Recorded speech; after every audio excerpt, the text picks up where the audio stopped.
Hello friends, आज हम करते हैं class 10th chapter 5 arithmetic progression AP. इसकी शॉर्ट फॉर्म क्या है? एपी। पहले हम आज इस वीडियो में सीखेंगे basic concept of this chapter, जिसकी मदद से हमें आगे क्वेश्चन करने में कोई दिक्कत नहीं होगी। तो शुरू करते हैं। हमारा इस चैप्टर का पहला टॉपिक वो है सीक्वेंस। SEQUNCE। पहले हम जानते हैं सीक्वेंस होता क्या है। सीक्वेंस क्या होता है, मैं इसकी डेफिनेशन लिखता हूं पहले, फिर आपको समझाता हूं। A set of numbers. Sequence क्या होता है? A set of numbers arrange, ये बहुत इंपॉर्टेंट वर्ड है, arrange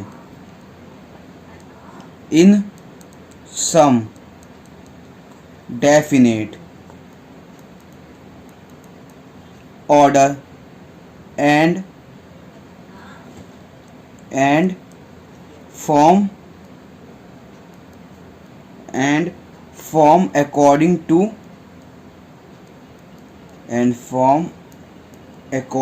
some rules is called sequence। अब देखिए सीक्वेंस होता क्या है। आ सेट ऑफ नंबर, एक सेट है किसका? नंबर्स का। कैसे अरेंज है? एक डेफिनेट ऑर्डर में, मतलब एक ही पैटर्न से वो सारे नंबर्स क्या है? अरेंज है।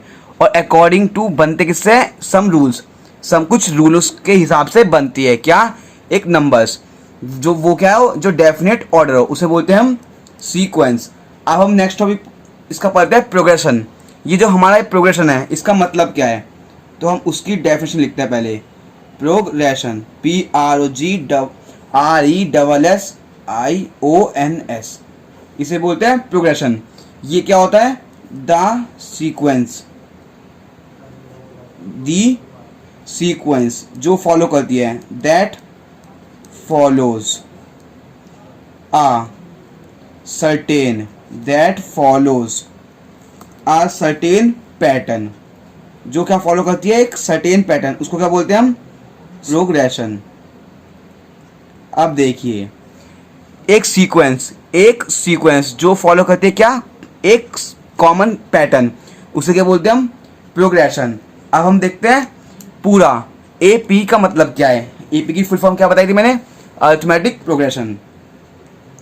एपी मतलब अरिथमेटिक प्रोग्रेशन। ये क्या होता है? आ सीक्वेंस इन विच, एक ऐसा सीक्वेंस जिसमें द डिफरेंस ऑब्टेन्ड, डिफरेंस क्या होता है? ऑब्टेन्ड बाय, कैसे ऑब्टेन होता है? बाय, बहुत इंपॉर्टेंट वर्ड है ये, सब्ट्रैक्ट करके, किसको? कोई भी टर्म को, any term from its preceding term is constant, वो जो क्या हो? एक कांस्टेंट हो। एंड कांस्टेंट के बाद क्या है? थ्रू आउट, ये बहुत इंपॉर्टेंट होता है, थ्रू आउट। उसका क्या बोलते हैं हम? इज कॉल्ड अरिथमेटिक प्रोग्रेशन या फिर एपी। अब देखिए, अब हम पढ़ते हैं एपी, जो हमारा चैप्टर है, उसका मतलब क्या है। एक सीक्वेंस, कोई भी सीक्वेंस जिसका अगर हम डिफरेंस करें, कैसे डिफरेंस करें? सब्ट्रैक्टिंग, किसको? उस नंबर को उससे एक प्रीसीडिंग, मतलब उसके पहले वाले नंबर को। अगर हम उन दोनों को माइनस करें, वो कांस्टेंट आए, वो भी कहाँ पे? थ्रू आउट, मतलब पूरी सीक्वेंस में, पूरी सीरीज में, तो उसे क्या बोलते हैं? एपी। अगर हम कोई भी हमारे नंबर्स है, सेट ऑफ नंबर्स, उसके अगर हमने कोई भी नंबर को उसके पहले वाले नंबर से माइनस करा, जो आंसर आया, अगर वो आंसर सब में कॉमन हो, मतलब सब में सेम आ रहा हो, तो वो जो नंबर ऑफ सीरीज है वो क्या है? हमारी एपी में, मतलब अरिथमेटिक प्रोग्रेशन। जनरल फॉर्म क्या होती है किसी भी एपी की? तो पहले मैं बताता हूँ general form of an AP. General form of an AP, general form क्या होती है, ये बहुत इंपॉर्टेंट है। कभी कभी 2 नंबर में या 1 नंबर में पूछ लेते हैं कि what is the general form of AP. तो कैसे लिखोगे आप? A plus D, A plus 2d, comma comma comma comma comma. इसका मतलब क्या है? इन्फिनिटी। मतलब आगे आएगा ए प्लस 3d, ए प्लस 4d, कभी कभी आता है write the 5 general form of n a b. तो कहाँ तक लिखेंगे? 1 2 3 4 5 ऐसे करके। अब देखिए मैं आपको बताता हूँ इसमें से ए क्या है। ये जो हमारा ए है ये क्या है? हमारा फर्स्ट टर्म। इसे क्या बोलते हैं हम? First term. इस एपी में, इस चैप्टर में जहां भी हमारा ए लिखा होगा वो मतलब क्या है? स्मॉल ए, कैप स्मॉल ए, उसका मतलब क्या है? First term. और जो ये हमारा डी है, ये जो हमारा डी है उसे क्या बोलते हैं हम? Common difference. उसे क्या बोलते हैं हम? Common difference. जहां भी हमारे इस पूरे चैप्टर में कहीं भी स्मॉल डी आएगा उसका मतलब क्या है? Common difference. और हमारा जो भी ए आएगा उसे बोलेंगे हम फर्स्ट टर्म, और जो भी हमारा डी आएगा उसे बोलेंगे हम common difference.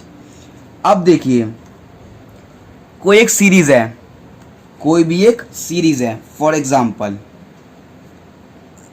A1 A2 A3 comma comma comma, ये लास्ट टर्म हो गई AN। ये एक सीरीज है। तो इसका अगर हमें फॉर्मूला निकालना है, इसका अगर हमें एक फॉर्मूला निकालना है तो हम कैसे निकालेंगे देखते हैं। इसमें क्या है? ए क्या है हमारा? First term. डी क्या है हमारा? Common difference. अब हमें इसकी निकालनी है एन टर्म। क्या निकालना है? N term. हमें निकालना है जी एन टर्म फाइंड करना है। तो उसका फॉर्मूला क्या है? इस एन टर्म क्या है हमारी? A n. तो वो लिख दीजिए a n is equal to a मतलब first term plus n minus 1d। N क्या है? हमें कौन सी टर्म निकालनी है? मान लो हमें 10th टर्म निकालनी है इस सीरीज की। तो यहाँ पे क्या है? 10 माइनस 1d। ये क्या है हमारा? ए हमारा है फर्स्ट टर्म, डी क्या है हमारा? कॉमन डिफरेंस, और एन क्या है? कौन से नंबर की हमें टर्म निकालनी है, वो हमारा हो गया एन टर्म। अब इसका ये बहुत इंपॉर्टेंट फॉर्मूला है। हमेशा 99% आपसे एग्जाम में ये वाला फॉर्मूले से क्वेश्चन आएगा। इसमें से आपको 3 चीज़ दे देंगे या 2 चीज़ दे देंगे, आपको तीसरी चीज़ निकालनी होगी। अब हम देखते हैं सम।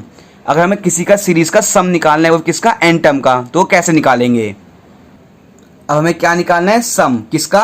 एन टर्म का ऑफ एन एपी। तो सम को कैसे निकालेंगे? S n is equal to n by 2।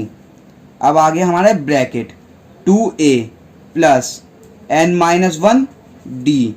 ये हमारा हो गया किसका? Sum of N term of N AP. इसमें एन क्या है हमारा?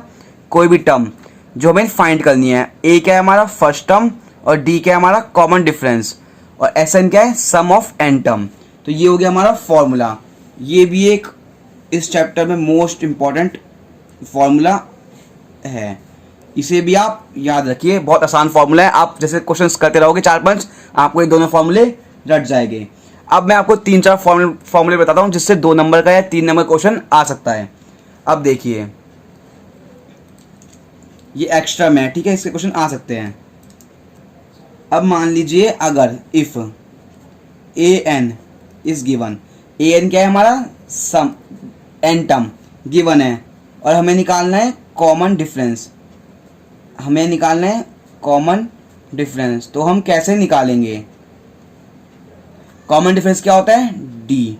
और हमें अगर एन टर्म दे रखी है तो हम एन टर्म माइनस उसकी प्रीसीडिंग ए एन माइनस 1, ये फॉर्मूला लगा के हम किसी भी का भी कॉमन डिफरेंस निकाल सकते हैं जिसमें एन टर्म गिवन हो। अब इस ऐसी दूसरा फॉर्मूला,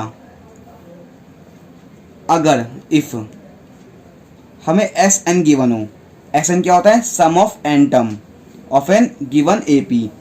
अगर हमें एस एन गिवन हो तो हम कॉमन डिफरेंस कैसे निकालते हैं वो देखते हैं। Then common difference, common difference क्या होता है? D is equal to s n minus s n minus 1। अगर हमें ए एन दे रखा हो तो उसका कॉमन डिफरेंस निकालेंगे d is equal to a n minus a n minus 1। और अगर हमें एस एन गिवन हो और हमें कॉमन डिफरेंस निकालना है तो क्या करेंगे? D is equal to s n minus s n minus 1। अब हम देखते हैं थर्ड फॉर्मूला। ये छोटे छोटे चीज़ें इसको पता होनी चाहिए एक बार चैप्टर से शुरू करने से पहले। अगर इफ ए बी सी, ये क्या है? एक सीरीज है। वो क्या है?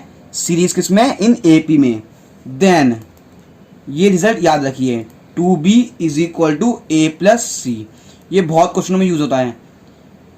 क्या है, अगर कोई भी सीरीज 3 नंबर की सीरीज है वो है हमारी AP में, तो कैसे करेंगे हम, फॉर्मूला हमारा होगा 2B is equal to A plus C। ये कैसे निकला अभी देखते हैं।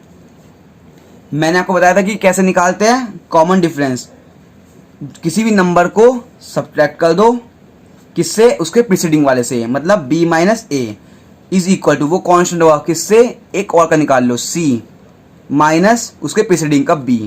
अब इनको B को एक साथ ले जाओ, तो इधर B है, ये माइनस है, तो क्या होगा plus B is equal to C। ऐसे रहने दो, ये माइनस का A है तो यहाँ जाके प्लस होगा, B plus B 2B is equal to A plus C। मतलब ये कोई नया फॉर्मूला नहीं है, लेकिन बस इसको घुमा दिया, डायरेक्ट पूछ लेते हैं कभी कभी एग्जाम में। बस अब एक लास्ट फॉर्मूला और है छोटा सा, जो कभी कभी पूछ लेते हैं निकालने के लिए। अगर एक सीक्वेंस है जिसकी क्या है, एन टर्म, मैं एक बार लिख लेता हूँ ताकि आपको याद रहे। एक सीक्वेंस है, इफ आ सीक्वेंस, कोई भी सीक्वेंस है जिसकी क्या है, एन टर्म, इट्स, और उसकी क्या है, are a term from the end. अगर हमें कोई सीक्वेंस है जिसकी हमारे पास क्या है, एन टर्म है, तो उसकी आर टर्म कैसे निकालेंगे, देखिए is equal to n minus r plus 1 TH term from the beginning. ये बहुत ही कम यूज होता है, लेकिन तब भी NCERT में दे रखा है, तो हमें फर्ज है हमारा इसको पढ़ना। क्या है, कोई भी सीक्वेंस है जिसकी एन टर्म है, उसकी आर टर्म क्या होगी, एंड वाली, n minus r plus 1 TH term from the beginning. ये इसका यूज एक जब क्वेश्चन में आएगा तो मैं आपको एक बार दोबारा समझा दूंगा। देखिए ये हमारे हो गए basic concept of this chapter. तो मिलते हैं आपको नेक्स्ट वीडियो में, धन्यवाद।